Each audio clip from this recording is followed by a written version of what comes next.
Running back Derrius Guice out of LSU said he was asked if he liked men by one team and if his mom was a prostitute by another. Madeline, your thoughts? I think this is ridiculous. I mean, the fact that it is a top prospect, will likely be taken in the first, maybe the second round of the draft. This is not the first time, or not the only inappropriate questions he was asked, but like you mentioned, like people were asking him, I heard your mom sells herself, how do you feel about that? Now, he reacted, he responded to this saying that he thought it was clear that teams were doing this to see how he would respond. But this method is problematic. I mean, it's illegal to ask about sexual orientation in a job interview. First of all, fundamental discrimination laws prohibit questions like this. But second of all, he's not the first player to say something like this. I mean, remember, Eli Apple talked about how the Atlanta Falcons said was the first question that they asked in the interview with him. And he also said it appeared to see, how he would react to it.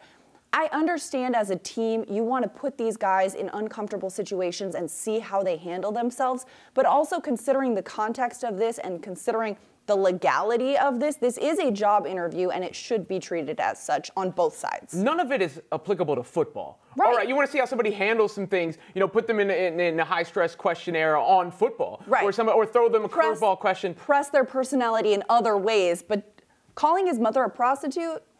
Yeah. No, of course you shouldn't do that. I mean, it's a duh. It's almost disgraceful to even have to discuss it. As far as, his sexuality, if I was doing my best to play some sort of perverted devil's advocate, I suppose they could say, look, in our league, that there might be a PR problem or there might be some issue in the locker room. But then why don't you just do what's right and not ask that sort of question and not invade somebody's, life choices in that way? There's really no defense for it. What I was trying to prove there is by attempting to construct a defense, you see that the defense just doesn't hold up.